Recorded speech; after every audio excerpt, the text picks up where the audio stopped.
netizen asik Indonesia, berjumpa dengan saya yang juga lumayan asik di Indonesia. Saya punya kesempatan untuk membagikan apa yang dinamakan dengan etika. Etika, ini bukan menyapa teman kamu yang bernama Tika, tetapi etika itu adalah sesuatu yang sudah muncul dengan sendirinya dalam kehidupan kita bermasyarakat. Misalnya kalau kita berkomunikasi dengan orang, kita perlu kesantunan. Nah, etika itu berbicara soal kesantunan. Kita tidak mungkin masuk ke dalam rumah orang tanpa permisi dulu. Kita tahu kesantunan itu diperlukan supaya kita bisa menghargai orang lain, kemerdekaan dan kebebasan orang lain. Makanya, dalam sosial media, di mana kita semua sekarang sudah bermain sosial media, perlu juga ada etika untuk menjaga keramahan, kedamaian yang ada di sosial media. Siapa yang setuju bilang setuju? Cakep. Oke, saya akan membagikan 5 etika paling tidak yang perlu kita miliki ketika kita bermain sosial media. Yang pertama, yang perlu kita ingat, pertama-tama sebelum kita membagikan sesuatu adalah kita harus memilih, melakukan sebuah penelitian, membaca ulang. Jangan sampai yang kita posting itu ada data pribadi kita. Apalagi kalau ada data pribadi orang lain. Nah, itu lebih tidak boleh lagi ya. Kita harus berhati-hati dalam membagikan data pribadi kita. Kita tidak ingin itu disalahgunakan. Apalagi kita membagikan data pribadi orang lain. Misalnya, foto KTP anak kita. Walaupun dia keluarga kita, tetapi foto KTP tersebut mengandung banyak hal-hal yang sifatnya pribadi. Apalagi kita kasih foto KTP orang lain. Itu juga tidak boleh. Lebih tidak boleh lagi, bukan? Jadi nomor 1 itu, kita harus berhati-hati terhadap apa yang kita posting, terutama apa yang terkandung di dalamnya. Jika itu ada data pribadi atau sesuatu yang seharusnya dirahasiakan, jangan diposting. Oke? Itu etika yang pertama. Etika yang kedua, maaf, jarinya kelebihan. Etika yang kedua saya mau beri judul keripik. Wih, ini bukan ngomongin makanan ya, ini ngomongin singkatan, yaitu pengguna sosial media harus memiliki sikap kritis dan juga harus mau berpikir sebelum sharing kontennya. Kita hidup di mana di era banyak sekali berkembang berita-berita hoax, disinformasi, misinformasi. Kita tidak ingin turut menjadi penyebar, bukan? Makanya kalau kita tidak ingin turut menjadi penyebar, kita harus kritis terhadap informasi yang kita terima. Harus melihat sumbernya, harus memperhatikan bahasanya. Apakah ini valid atau tidak? Kalau kita tidak yakin, mendingan stop di kita. Jadi kalau sudah tidak yakin, mendingan berhenti di kita. Saya mengerti betul bahwa kita punya kecenderungan untuk membagikan.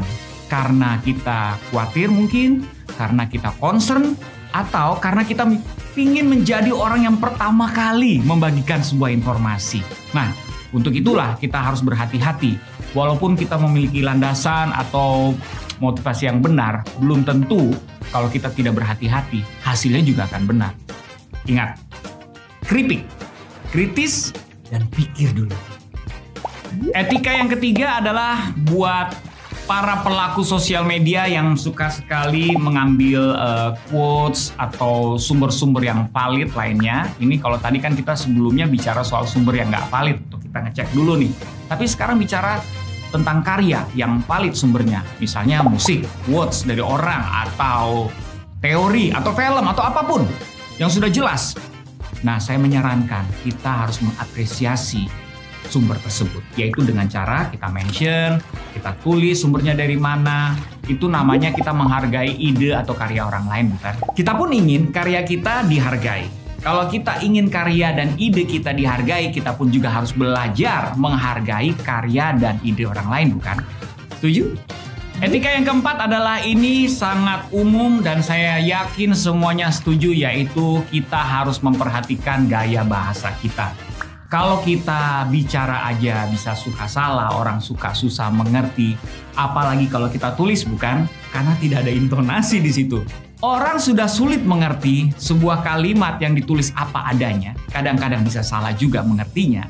Apalagi kalau kalimat tersebut disertai dengan ujaran kebencian. Dimulai dengan, heh kamu. Maksudnya yang kasar-kasar seperti itu. Tentu saja itu tidak membuat suasana berkomentar di kolom kita akan nyaman atau enak dibaca, bukan? Ada etikanya. Semua bahasa, walaupun kita berbeda pendapat, ada baiknya. disampaikan dengan kesantunan. Yang kelima, ini saya menyarankan dan saya percaya ini bisa menjadi sebuah etika yang baik kalau kita membuat akun sosial media dengan sebuah kejelasan. Saya tidak berbicara soal data pribadi yang harus dibagikan, tetapi penting sekali untuk menjelaskan keberadaan kita paling tidak dengan gambar. Kenapa demikian? Karena sekarang banyak sekali akun-akun palsu, akun-akun anonymous. Wah, bahasanya sulit banget ya, yaitu yang tidak dikenal karena gambarnya bukan dirinya, tidak pernah posting sesuatu yang berhubungan dengan dirinya, atau bahkan tidak pernah posting sama sekali, tetapi ikut komen di mana-mana menyebarkan kebencian. Nah, itu harus kita waspadai. Kita tidak pengen menjadi akun yang seperti itu.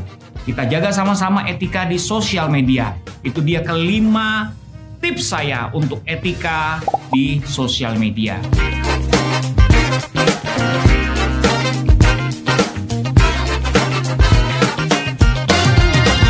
Mari kita sama-sama kembangkan etika ini supaya kita semua bisa nyaman dan menikmati sosial media. Setuju?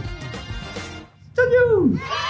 Itulah dia 5 etika dalam bermain sosial media. Ingat ya, karena saya percaya kalau kita sama-sama mengembangkan etika seperti ini, kesantunan seperti ini, kita justru bisa membuat suasana bermain sosial media lebih nyaman lagi, lebih asik lagi, lebih seru lagi. Iya nggak sih? Dan membersihkannya dari segala kebencian. Nah, itu yang ingin kita wujudkan di Indonesia ini. Hey.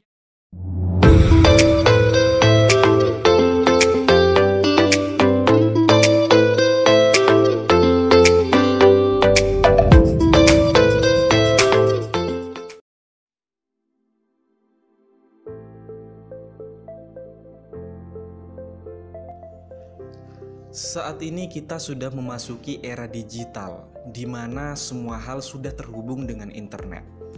Ada banyak sekali tantangan untuk memasuki dunia digital. Salah satunya adalah bijak dan kreatif dalam bermedia sosial. Sebelum berangkat lebih jauh, kalian harus memahami terlebih dahulu mengenai perkembangan internet dan media sosial saat ini. Jadi media sosial itu adalah media yang berupa situs atau aplikasi yang melibatkan teknologi berbasis internet. Media berbasis teknologi internet ini mendorong dan memungkinkan penggunanya untuk saling terhubung dengan siapapun, baik orang-orang terdekat maupun orang asing yang tidak dikenali sebelumnya.